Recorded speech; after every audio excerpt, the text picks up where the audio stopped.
Hey everyone, welcome back. It's just me, Amanda, again. I'm just going to be showing you today our second and then final and third pass on the folded paper still life. So just to kind of refresh your memory, this was the first pass. Here, I'll kind of pan down. I have already laid out a couple colors that I'm going to be using. Again, I'm using the same colors that you guys have in your kit. So I laid out today some of the cadmium red medium. I did a little bit of the alizarin. I'm not sure if that's exactly how you say that, but it's the crimson hue. So it's more of like a purpley red. It's like a red violet almost. I had some cadmium yellow light and some dioxazine purple, the purple color. I also have some titanium white and some ivory black. So, yeah, that's what they are. Yeah. Okay. And then the brushes that I'm going to be using today are the same kind of size brushes, if not the same brand that you guys have in your kit. So I have a flat brush, a round brush, and then a smaller round brush to do some detail work. So that's all I'm going to be using. I have those resting in some water at the moment, but for the most part, I'm going to be using wiping a lot of that water off and using a dry brush kind of method to do my transitions and things. Please excuse the mess on the desk. I have a little still life set up there, but you can see I have my folded paper still life still set up in the corner. I have it lit up, so I'm getting some good cast shadows over there. So something interesting to work with.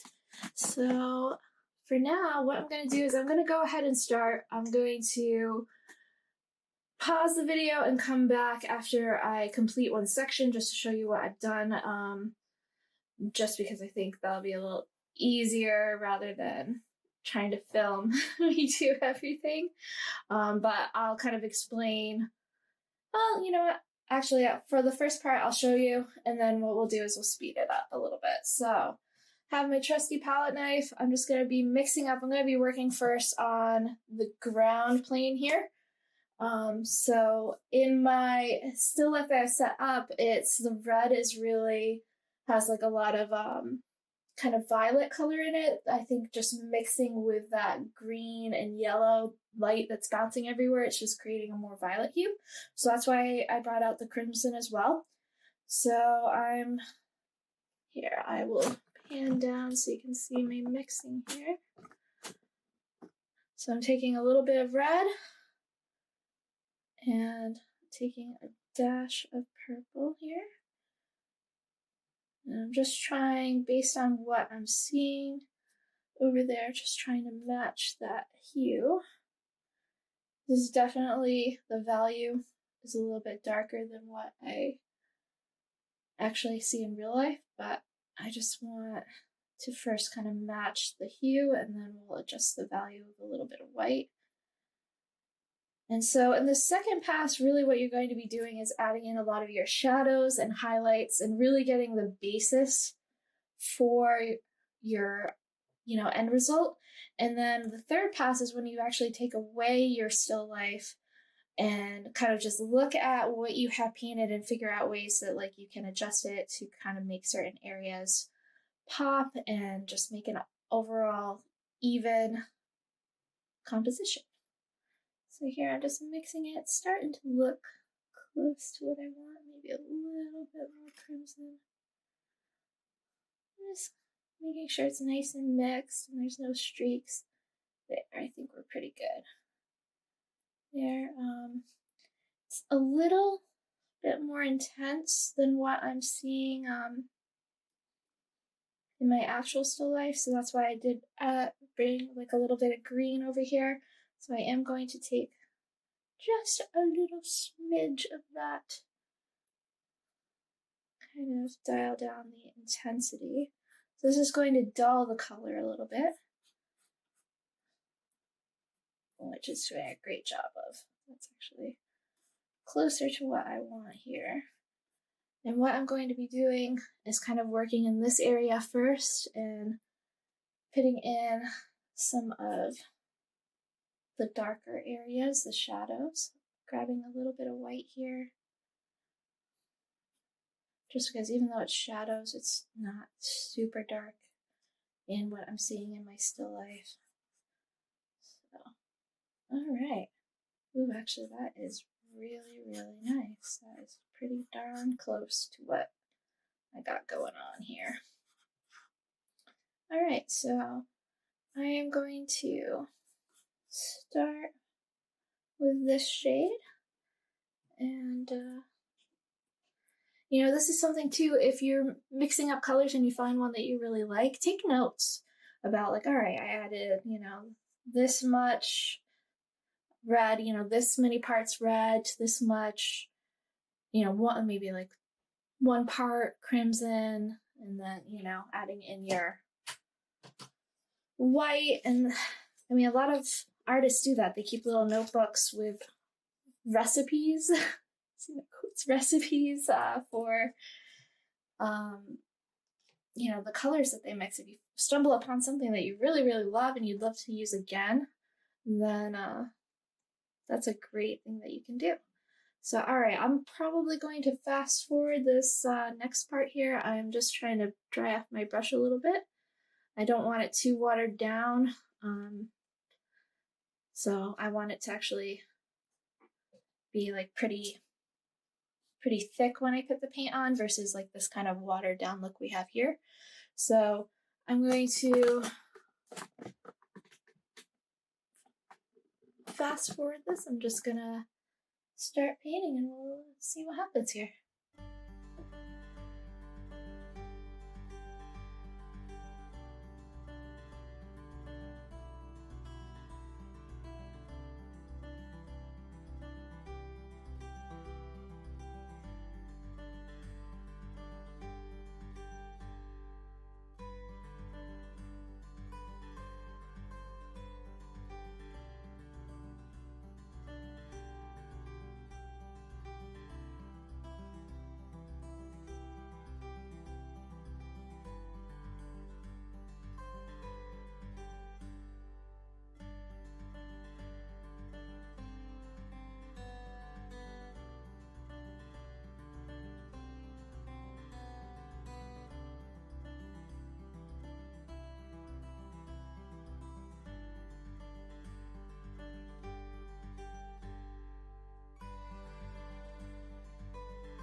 Okay, so as you can see, I'm making some progress. I used mostly a dry brush to kind of blend in the shadows and match that to the rest of the foreground.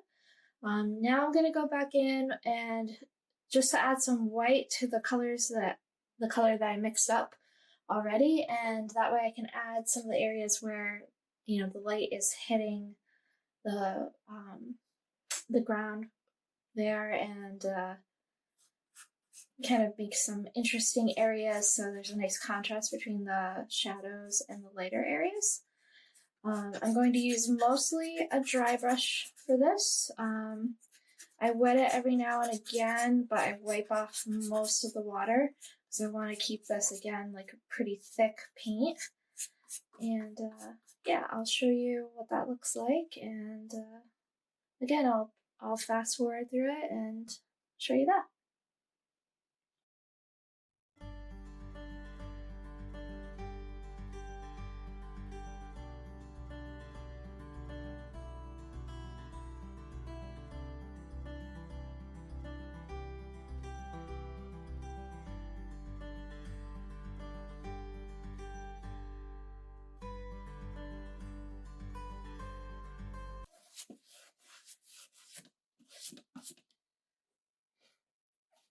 Okay, so this is coming together pretty well for me. A couple things I want to point out.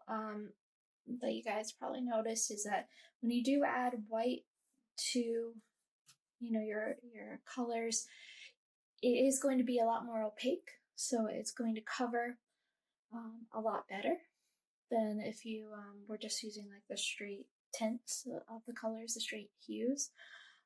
So it's just something to bear in mind if you have an area that you need to like go back and fix. Sometimes just adding a touch of white into it can help you. And another thing is that when I'm using the dry brush, I'm almost like kind of scrubbing the paper with it to get a nice smooth blend and transition between the different intensities and different values here. So instead of having just like a kind of very sharp transition or sharp line, I'm kind of blending it in using that dry brush. So it creates a nice effect. So something we'll get into more as you guys go through your assignments. We'll do some more demos on blending, but dry brush really helps a lot with that. So there's still some areas that I need to lighten up here on the foreground because it's still a little bit too dark, but I'm gonna go ahead and mix that up, and then I think right now I'm gonna pause the video and I'll come back and show you the finished foreground. So, but you get the basic idea of what I'm doing. I'm just gonna go in with another slightly lighter version of that red to kind of do some areas of highlighting, and I'm just going to use the dry brush method, as you saw, kind of scrub with it to blend it in. So I shall return. All right, so here is after I added some of the highlight colors. So now this is looking real close to what I'm actually seeing in real life. Probably on my third pass, I'm gonna go in and like deepen some of these shadows, maybe add like a little bit more of that red violet in there, and then just do a couple areas where like the green is bouncing off the red. But for now, I'm gonna let this ground floor just dry, and then I'll come back to it. I was gonna work on the yellow background, which is really pale in real life. It's not even close to how intense this yellow that I currently have on there is. So I'm going to go ahead and mix up a really pale, kind of peachy yellow, because that red bouncing up really makes it like a more peach, like almost like, like a really fair skin tone kind of color. So I'm going to go ahead and mix that up, and I'm going to put my first kind of color down. I'm going to do like some of the areas where there's like the shadows first, and then I'll come back and highlight it. So again, I'm going to, just for the sake of keeping this video as short as possible, I'm going to pause it, and then I will show you after I put down my color. Alright guys, so here I am with the kind of base color for my background, the yellow, but I haven't really added any shadows or highlights into this yet. So I just wanted to show you what the kind of mid-tone color for the yellow looks like. It's kind of a muted, you can see a little bit of peachiness in this. I know this camera isn't going to pick up on all the subtleties as if you were in person, but I hope you guys can kind of see what I was going for there. So what I'm going to do now is go in and start adding those areas of shadow and highlight. So using essentially the same hue, but either lightening or darkening it to add those areas in. And then once that's done, we'll move on to the actual main folded. And the reason why I'm doing kind of the foreground and background first is that in general, it's always a good idea to kind of do your backgrounds first. That way you're not trying to go in. If you did this part first and you really loved it and it's so detailed and you accidentally, brush some color of the background over it, you're going to be really upset. So it's a lot easier to fix little areas of the background versus like fixing your main subject. Another thing too, this is just kind of my painting style. So you'll see, I like very smooth transitions, very smooth strokes, but there are a lot of different styles out there. Like maybe your style is a little bit looser, or you like to have a lot of texture. So you can see I have pretty much consistent, even, layer of paint here. There's no areas that are thicker than others. I try and get rid of any streaks and things if I can, but that's not to say that, that's the only way to paint. Sometimes those things add a lot of interest, and, if that's your style, then I say, just go with your style. You could definitely do like, a lot thicker paint. We had a student last semester who did use just a palette knife to do like the kind of like second and third passes, and the end result is very textured, like very, very unique painting, and it looked beautiful. So I'd say experiment, and find something that you really like. But if you like this style, then really the key thing to take away is just blend, blend, blend. Doing lots of blending, just trying to get those smooth transitions. So I'm going to finish up with this with the shadows, and then I'll show you guys that after. Okay, everyone, so I just want to show you before I got too far ahead of myself here. I'm starting now on the green. I had finished up my yellow, so I have some pretty nice like transitions of shadows. Over on this side is where you can start to see some shadows where like the paper was a little bit wrinkled. We can see some cast shadows on the wall behind the figure. So now I'm just going in. I did some real basic, like kind of dark blue to create some of the wrinkles and shadows that I saw. Now I'm going in with my midtones, and then I'll do my highlights at the end to kind of make certain sections pop and give it some depth. So I'm going to work on that, and then I will show you the result. All right, see you soon. Hello again. So I just wanted to show everybody, just kind of the progress so far on this piece. So this is really kind of my second pass up here, where you can start to see like I'm pushing the shadows and highlights more. And then just to give you an idea, rather than it'd be a really long video if I did this entire thing. Here's just kind of going in on a third pass, really pushing some of those highlights and shadows a lot more. So down here you can see, really starting to see all the folds and crinkles in this paper. So as part of like my third pass, what I would really be doing is just kind of going in, finding areas where I need to like push shadows a little bit more, add some contrast to it, like that, kind of areas. With your third pass, you're kind of not really looking at your original setup of your still life anymore. You're kind of just looking at your painting as a whole and just being like, well, what does it need? Does it need more contrast? If so, let me bring in some highlights and, some shadows and kind of make things pop a little bit. So right now I'm just using very, very small amount of paint on a slightly damp brush. So I'm just kind of doing like a wash of color over some of these shadows to deepen them. And you start to see that things start to pop out a little bit more, starts to get a little bit more realistic.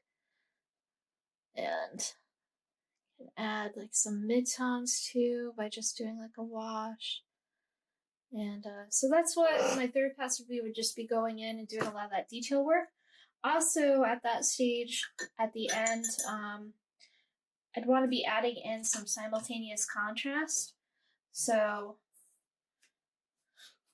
where we see the red and the green meet, I'm going to add just a little touch of green to the shadows, because that's really where I do see it in actual life, but also it's going to add like a little bit of interest to this, so things aren't just so clean, because in real life it's not really, you know, colors don't just stop all of a sudden. So I'm just adding in, I'm just pulling it out too. It's deepening my shadows over here as well, adding a little bit more interest.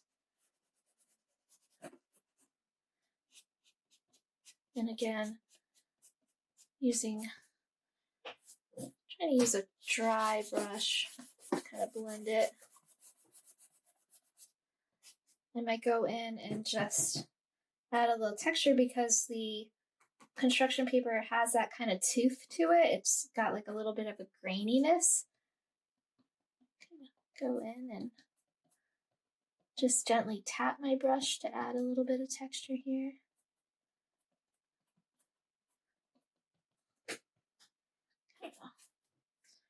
Blend it out. It's like Bob Ross style right here. Yeah, and now I have a little bit of that green coming down, and vice versa, I would add like a little bit of red, just bouncing on the bottom of this. I already have some good like greens in my shadows kind of casting on the wall, but maybe do like a little bit of yellow bouncing into the highlights and things like that as well. Actually, let's do that because I have a little bit of yellow here still. So again, I'm just gonna go very, very gentle. I'm not looking to add a whole lot. It's just a little bit here. Should probably be using a smaller brush for this, but it works.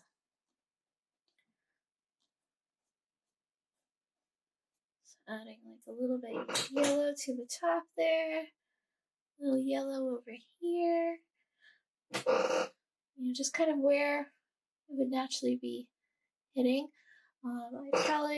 These shadows in the background, I would probably darken up a bit too, because right now I think they're a little too light, and kind of blend them in. That's just my preference here. I feel like I want a little bit more contrast, even maybe more so than what I'm actually seeing in my still life. And that's the luxury of painting, is that you don't always have to go for like, oh, hyper realistic, this is exactly what I'm seeing. Well, that is definitely a style and something a lot of people aspire and want to do.